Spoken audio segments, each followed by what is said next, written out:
injuring countless others. I'm joined in studio by George Msamali, a security analyst well-versed in security matters, as we take a stock update in terms of the steps we've taken to secure our borders, what needs to be done, what's the missing link, what's the weak link in the security system in the country. Msamali, thanks for your patience. Let's continue with the conversation. And before the break, we were heading towards the coastal cities, including Lamu County, which has felt the brunt of the attacks that have been orchestrated. We're not sure whether these are Al-Shabaab terrorists, but paint us a historical picture, because these attacks in Lamu County did not start recently. What is the historical perspective before we get to the current situation we're dealing with in Lamu County? To be told, this is not a problem that started recently. And I believe it has been there for quite some time. It's only that now it's coming in the picture in the form of terror attacks by the Al-Shabaab. But historically, I remember we've been having these problems there from the 60s. Immediately after independence, that area became volatile. Okay. And then it forced the government of then first President of Kenya, Jomo Kenyatta, to set up a military base in a place called Baragoni, a permanent military base to deal with insecurity, because we believed that people were crossing from Somali, getting into Kenya, coming and carrying out attacks against the local community. By that time, we had settled people from upcountry in places like Lake Kenyatta, Mpeketoni, a place called Hongwe, a place called Mukunumbi. So when you say people from upcountry, what do you mean? Put it into perspective. Yeah, we had local communities, okay, and then we had land there that was unoccupied then. But then we had a very small local community there in terms of numbers. Okay. And then we had people who did not have land. We had so many squatters in upcountry, especially in central Kenya. And then the government thought it wise to take people from central Kenya and go and settle them in those areas. The areas that I have mentioned. Right. And then later, when the attacks continued, the government decided now to set up another police camp now, the GSU camp, at a place called Mokowe. And it happens that I also served in Mokowe in the 90s, early 90s, 1991, 1992. Okay. I was there. And during that time, we were battling people we were calling bandits. Attacks were being carried out along the Garsen-Mokowe Road, at a place called Mombasa, in places like Pandanguo, in Witu. They were crossing over, getting into Mpeketoni, hitting the local community, hitting the settlement schemes there. And so we were trying to get sort of a buffer between the Boni Forest and the settlement area. And I can tell you it was tough, because every other day we could hear of attacks from people we did not identify. We were just calling them bandits, but we could not put a face on them. They did not come up with any demands. They are doing exactly what is happening right now in Lamu, coming in, attacking villages, burning houses, stealing livestock, stealing foodstuffs, and getting back into Boni Forest. Okay. Now, we have a cocktail of issues in Lamu. Now, recently, the Al-Shabaab matrix came in. They got into the mix. They started carrying out their own attacks. And if you look at what they said earlier when they came in, they said, like, we are having a local community here, a Muslim community here that is defranchised.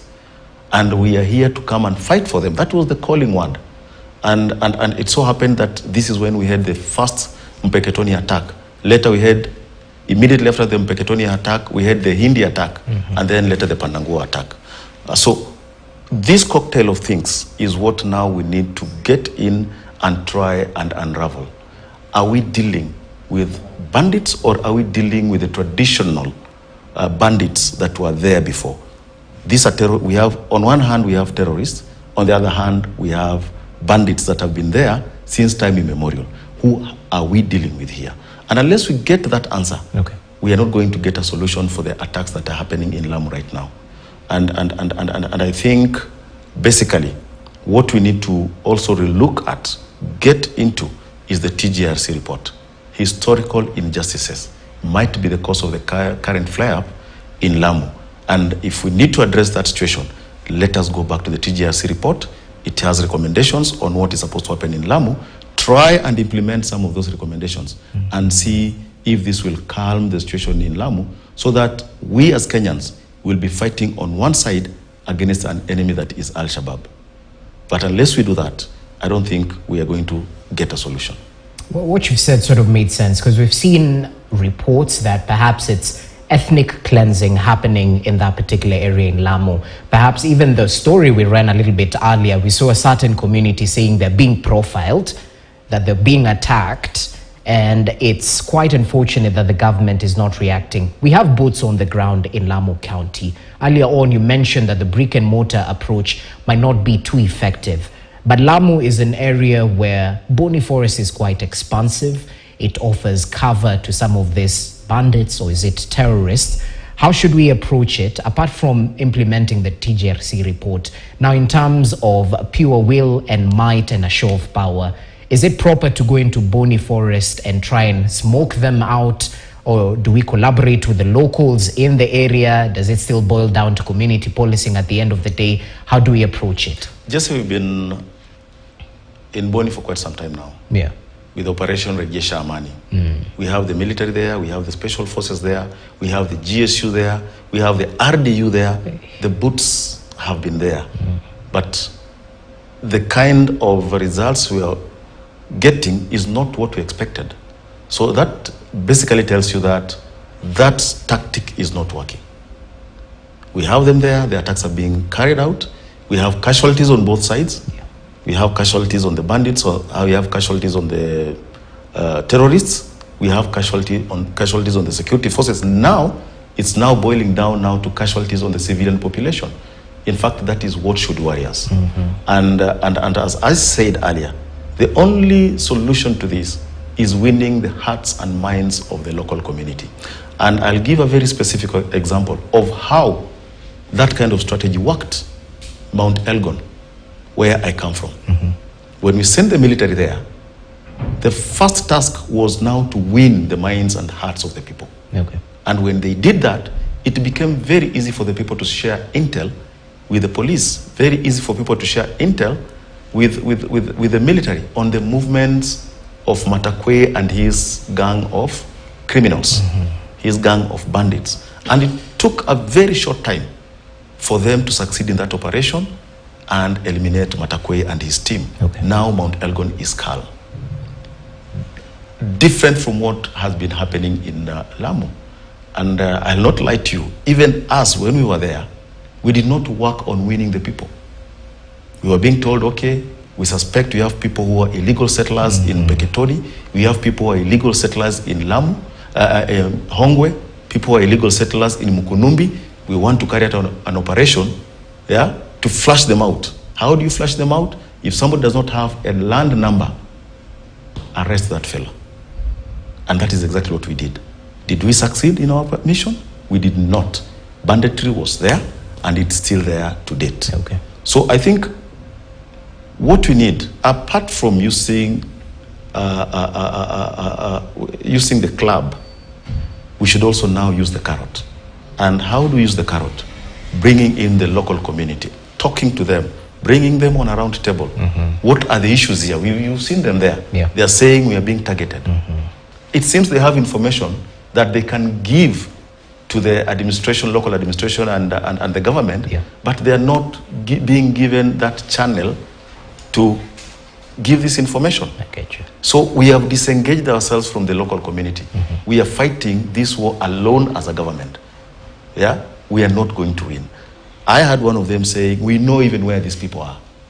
Why is that information not being used to deal with the insecurity in that area? Okay. So clearly it means we have a community that feels neglected, a community that feels that the government is not here, is not protecting us, it's not giving us enough security. And therefore, we have to demonstrate. So basically, if we need to get a solution to the Lamu problem, that cocktail of things that I'm talking about, we need to engage the community. We need to engage the local leaders. We have communities there. We have the Kikuyus. We have Luyas who have settled there. We have Luos who have settled there. I was there and I know. We have now the local indigenous community that comprises the Orma, We have a small Somali community there. We have people we call the local, we have the Griamas. We have a community we call the Wanyanguros. Those were inhabitants of the Boni Forest and that area that now we've come up with settlement schemes. All right. What are their sentiments? What are their sentiments? Let us bring the all these people together, sit down and agree on the way forward so that when we are dealing with the problem, we know basically now, right now we've settled this. Now our focus is on Al-Shabaab that are now in Boni Forest. And that is exactly what the government is not doing. I mean, this is exactly why there's that big gap in dealing with the insecurity in Lamu.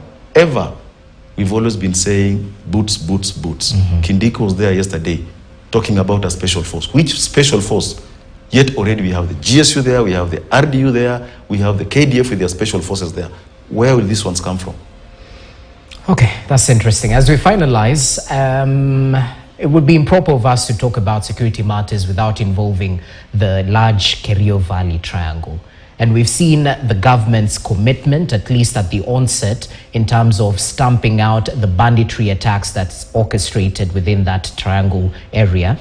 And the approach has been disarming the locals, especially those with unregistered arms, trying to establish military camps in the area. I think just recently the Cabinet Secretary for Defense with the CS for Transport as well had a security meeting trying to establish where security roads will be placed, equally the military camps that will be set up in the area to try and flush out the bandits. When we're dealing with a vast area and people who know the lay of the land and use it to their advantage, to the detrimental, to the demise rather of the security agencies who are there, and we've seen the casualties, especially on our side. What are we doing wrong? What should we do that hasn't been done before to ensure that this persistent problem is done with once and for all? Briefly. Just briefly, I'll call it military economics. Okay. For how long are we going to sustain those operations there? It's a very expensive venture. We've been doing this. We've been having these operations. Operation Nyundo, 1984. Yeah? Every other day we have a security situation in North Rift, even in the coast. How is it sustainable? Operation Regesha Amani Boni, is it sustainable? It's very expensive for a country. Okay. Especially a country like Kenya right now where we have economic issues. I don't think it's sustainable. And what we are doing in North Rift, the Kerio Valley area, Baringo, we're setting up military camps. For how long are we going to keep the military there? I think this is what I've always been talking about. We are a people, we are a government that is always using tactics, not strategy. And disarmament. Yeah? The first military operation in those areas happened in 1908. 1908. First military operation. So the to flush out these bandits from North Rift. Okay. And up to now, we're still having these military operations. Why? We've not taken development to the people. Let us be honest with ourselves. You see a school in Baringo, it has been built by NGOs. You see a borehole, it has been drilled by a non-governmental organization. If not a non-governmental organization, it has been drilled by a church. You get my point? And when the people in those areas see government, they see government in form of security operations. They see government in form of chiefs. And when a chief calls a barada, it's not coming and telling people we are building a school. This is a DEB, District Education Board school, built by government's money. We are seeing a chief in form of threats. We are going to disarm, we are going to bring the military. So at some point, when he leaves, there's an attack. What happens to the people? We have a government that is not delivering on security. Let us also arm ourselves so that we can be able to defend ourselves. And that is why it becomes very difficult to disarm those people.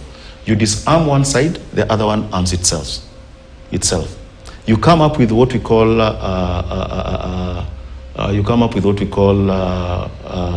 reservists, police reservists. Okay. You will select people from both camps and say you train them and arm them. Instead of now protecting the local community, these guns are turned into something else. So we've made cattle rustling an economic activity in those areas. as opposed to those days when it was a cultural activity. And in that way, it's going to be very difficult to secure that area. But if we plan and say, let us invest in this area, what resources do you have in those areas? Geothermal is there. If you go to places like Kapedo, there's hot water springs from Lake Bogoria under that can be used to generate electricity. Let us go and invest in that. We tried with the Takwel hydroelectricity project. It failed. Why did it fail? Corruption.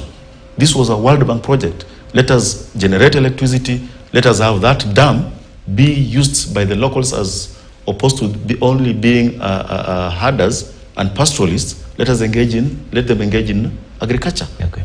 But it did not happen. Museveni tried on the other end and succeeded because corruption was not there. There was serious interventions by the government, and now Karamajong is quiet. These are the kind of interventions that we need now to have in Baringo, the kind of interventions that we need now to have in Lamu, where we open up the area, bring development to the people. There's a lady I met who comes from Turkana. She was taken to an MTC in Bungoma. When she went to Bungoma and she could see people herding cattle without a gun, she was like, what's happening here? In our place, it doesn't happen like that. Okay. So if we bring development to the people, open up the area, let have these people interact with other Kenyans. Okay. Because somebody has schooled in Baringo, grown up in Baringo, he has gone to college in Baringo, he doesn't know the rest of Kenya, how people live. It's really, really, really bringing these problems we are facing there. And unless the government comes up with proper interventions, yes, I visited that area recently, and I've seen that the government now is taking that approach. Okay. It's building roads, the government is drilling boreholes, schools are being built, you see? And this is something that we should have done a long time ago. And it could have cured the problem of insecurity, not only in Baringo, but other areas that are facing similar situations. But we've taken a very long time to realize that. All right. When you don't develop, you don't empower a people, then they become a security problem to the rest of the country.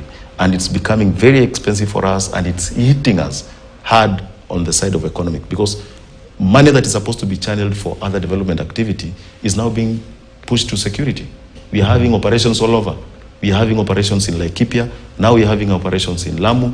We are having operations in North Rift. I mean, for how long are we going to survive like that? Yeah? Okay. It's taking a toll on our development. So we need to empower the locals economically, at least in terms of development, so we make them a part of the winning team, which is Kenya. Waswahili wanasema yote tisa kumi. And that's how we finalize today's discussion. So all things said and done, we're definitely making strides towards securing our borders, but a lot needs to be done, not just in terms of brick and mortar, but in terms of intelligence gathering, working hand in hand with the locals who might provide crucial evidence that may prevent certain attacks from happening. As they say, prevention is better than cure. George Musamali, always a pleasure to have you with us. Thank you so much for your time and your input right here on YouTube.